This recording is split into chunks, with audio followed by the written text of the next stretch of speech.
দেশের পবিত্র আশুরা উপলক্ষে তাজিয়া মিছিলের খবর জানাতে আমাদের সঙ্গে যুক্ত হচ্ছেন সহকর্মীরা। শুরুতেই যাব সহকর্মী বদরুল আলম শাওনের কাছে। শাওন, আপনি এই মুহূর্তে কোথায় আছেন এবং তাজিয়া মিছিলের সর্বশেষ কি খবর আছে আপনার কাছে জানাবেন?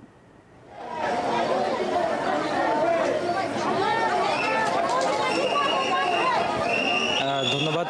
ধর্মীয় ভাবগম্ভীরের মধ্যে দিয়ে কিন্তু পবিত্র আশুরা পালিত হচ্ছে। এই আশুরা উপলক্ষে মুসলমানদের শিয়া সম্প্রদায় তারা যে তাজিয়া মিছিলটি বের করেন, সেই মিছিলটি সকাল 10টার সময় বের হয়।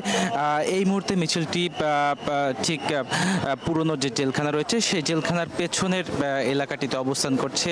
এই মিছিলটি পুরান ঢাকার বিভিন্ন এলাকা ঘুরে রাজধানীর আজিমপুর নিউ মার্কেট হয়ে ধানমন্ডিতে গিয়ে শেষ হবে এবং এখানে যারা মিছিলে প্রতি বছর অংশগ্রহণ করেন তারা যেটি বলেন যে এই মিছিল শেষ হতে হতে বিকেল গড়িয়ে যায়। এই মিছিলে বিভিন্ন ধরনের ব্যানার এবং হচ্ছে শোকের চিহ্নগুলো বহন করা হয়। এই মিছিল উপলক্ষে আমরা দেখতে পাচ্ছি যে সবার হাতে যে তাজিয়া রয়েছে, আলাম যে ঘোড়ার কারবালার ময়দানে যে ঘোড়া ছিল সেই ঘোড়ার ঘোড়াও এখানে কিন্তু সাজানো হয়েছে। এই জিনিসগুলো নিয়ে এই মিছিলটি রাজধানীর বিভিন্ন এলাকা প্রদক্ষিণ করে এরপরে গিয়ে শেষ হবে। আমরা দেখছি মিছিলে সবাই যে কারবালায় যে ইমাম হোসেন রাদিয়াল্লাহু যে নির্মমভাবে শহীদ হয়েছিলেন, দুঃশাসনের বিরুদ্ধে প্রতিবাদ করতে গিয়ে এজিদ বাহিনীর হাতে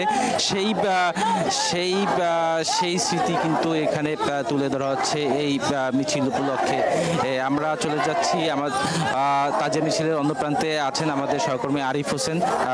সরাসরি চলে যাবো তার কাছে।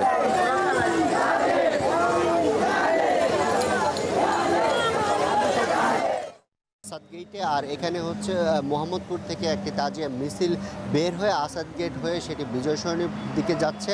আর এখানে যারা এই তাজিয়া মিছিলে অংশগ্রহণ করেছেন শিয়া অনুসারী যারা রয়েছেন তারা বলছেন যে এবারের যেই শোকের মাতম, এবারের যেই তাজিয়া মিছিল সেটির মূল লক্ষ্যই হচ্ছে জালিমদের বিরুদ্ধে মজলুমদের পক্ষে রুখে দাঁড়ানোর যে প্রতিজ্ঞা, সেই প্রতিজ্ঞাকে হচ্ছে এবারের গুরুত্ব দেওয়া হচ্ছে। সেই সাথে এখানে হচ্ছে তাজিয়া মিছিলের যে নিদর্শনগুলো রয়েছে, লাল সবুজ পতাকা, তারপর হচ্ছে দুলদুল ঘোড়া, খুনি ঘোড়া, এই ধরনের যে সিম্বলগুলো রয়েছে সেগুলো নিয়ে হচ্ছে তারা মিছিল করছেন। সেই সাথে হায় হোসেন বলেও যে মাতমটি রয়েছে সেগুলো করতে আমরা দেখতে পাচ্ছি।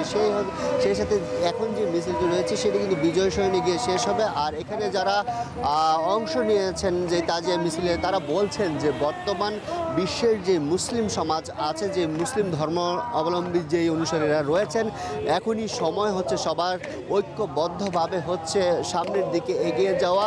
এখন হচ্ছে যৌক্তিক সময়, যে সময়টিতে হচ্ছে মুসলিম সমাজকে ঐক্যবদ্ধ হতে হবে, ভবিষ্যৎ যাতে সুরক্ষিত থাকে সে ভবিষ্যতের কথা চিন্তা করে হলেও মুসলিম সমাজকে সকল বিভেদ ভুলে হচ্ছে ঐক্যের ডাক দিচ্ছেন তারা। সেই সাথে এখানে যারা অংশ নিচ্ছেন তারা বলছেন যে আজকের এই যে তাজিয়া মিছিল, সেই তাজিয়া মিছিলের মূল লক্ষ্য হচ্ছে জালিমদের বিরুদ্ধে রুখে দাঁড়ানোর হচ্ছে একটি মেসেজ হচ্ছে তারা দিতে চান।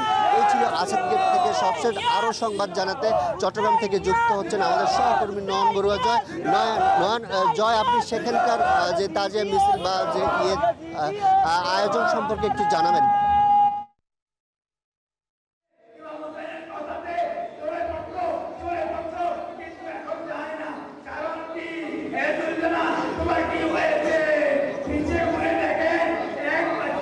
ধন্যবাদ আপনাকে। দেখতে পাচ্ছেন যে চট্টগ্রামে কিন্তু আমরা দেখছি নানা আয়োজনের মধ্য দিয়ে, ধর্মীয় ভাবগাম্ভীর্যের মধ্য দিয়ে মুসলমানদের পবিত্র আশুরা পালন করছে প্রতি বছরের ন্যায়। এই বছরও এই আশুরা উপলক্ষে তাজিয়া মিছিল বের করা হয়। চট্টগ্রামের শিয়া সম্প্রদায়রা তারা এই তাজিয়া মিছিলটি বের করা হয়। তবে পুলিশ কমিশনার থেকে একটা নির্দেশনা রয়েছে তাজিয়া মিছিলে যেন কোনোভাবে যেন কিন্তু আসলে ধারালো কোনো অস্ত্র দিয়ে কিন্তু শরীরে আঘাত করা না হয়, এরকম একটা নির্দেশনা রয়েছে।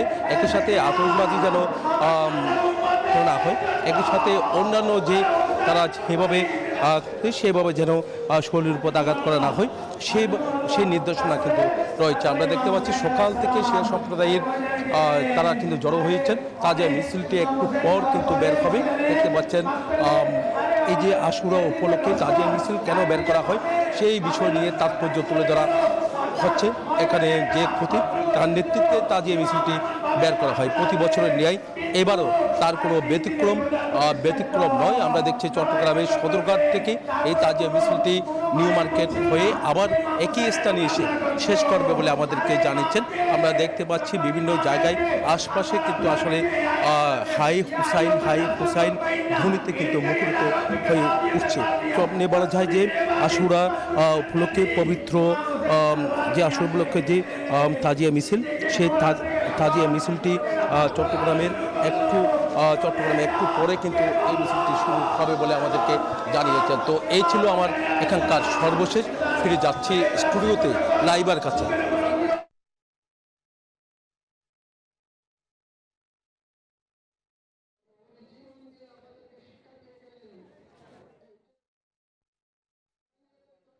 ধন্যবাদ। আমরা এই মুহূর্তে অবস্থান করছি যে পুরাতন যশোর রোড। এখানে কিন্তু শিয়া সম্প্রদায়ের যে ধর্মীয় ভাব গাম্ভীর্যের মধ্যে দিয়ে যে বড় তাজিয়া মিছিল সেটা কিন্তু বের হয়েছে। আমরা এখানে দেখেছি অসংখ্য শিয়া সম্প্রদায়ের মুসলমান তারা কিন্তু এই শোকাবহ পরিবেশের মধ্যে দিয়ে এই মিছিলটি শুরু করেছে। হিজরি 61 সনে কারবালা প্রান্তরে যে মর্মান্তিক ঘটনা ঘটেছিল, হজরত মোহাম্মদ ইসলামের দহিত্র ইমাম হুসাইনকে যে শহীদ করা হয়েছিল সেই দিনটিকে স্মরণে রেখে সেই দিনটিকে মাথায় রেখে কিন্তু এই বিশাল মিছিলটি বের হয়েছে। আমরা দেখেছি যে শিয়া সম্প্রদায়ের যারা মুসলমান আছে তারা কালো পাঞ্জাবি পরে এই মিছিলে শরিক হয়েছে। অনেক শিশু অনেক নারী কিন্তু এই মিছিলে যুক্ত হয়েছে। দিনব্যাপী তাদের কর্মসূচি রয়েছে। আমরা এই মিছিলে নেতৃত্ব দানকারী একজনের সাথে কথা বলতে চাই। সারাদিনে আপনাদের কি প্রোগ্রাম রয়েছে? আজকে আমাদের এই তাজিয়া মিছিলের পর একটু পরে আমরা আমাদের এসে ফেরত যাওয়ার পর রাত্রে আজকে একটা ছোটো করে একটা প্রোগ্রাম আছে। আর এখন আমাদের র্যালি শেষ হওয়ার পর ইমামবাড়া, এরপর খালিশপুর। কোন বিষয়টিকে মাথায় রেখে এই র্যালিটা বের করেছেন? ইমাম হোসেনের আপনার আজকে 10ই মহরমের জন্য ইমাম হোসেনের শাহাদাত এসে জন্য র্যালিটা বের করেছে। উনি বলছিলেন যে আসলে যে র্যালিটি বের হয়েছে সেই র্যালিটি কিন্তু আসলে সেই ইমাম হুসাইন যে শহীদ হয়েছিলেন সেই বিষয়টিকে মাথায় রেখে করা হয়েছে। খুলনার আলতাপোল লেন থেকে যে ইমামবাড়া মসজিদ আছে সেই মসজিদ থেকে এই মিছিলটি বের হয়েছে এবং এই মিছিলটি শহরের বিভিন্ন প্রধান সড়ক কিন্তু আসলে প্রদক্ষিণ করবে। আমরা যদি একটু মিছিলের ভেতরে ঢুকতে যাই, এখানে দেখেছি কালো গেঞ্জি কালো পাঞ্জাবি পরে কিন্তু অসংখ্য যুবক নারী শিশু এই মিছিলে যুক্ত হয়েছেন। তাদের সকলের মধ্যে কিন্তু একটা শোকাবহ পরিবেশ এখানে রয়েছে। মাকসুদ, আপনাকে ধন্যবাদ। সেই সাথে ধন্যবাদ জানাচ্ছি জয়, শাওন এবং আরিফ আপনাদেরকেও। বান্ডেল থাকলে প্রতি সেনমানিতে টাকা বাঁচবে। বিকাশ সেনমানি বান্ডেল কিনে জিতুন প্রতি লেনদেনে।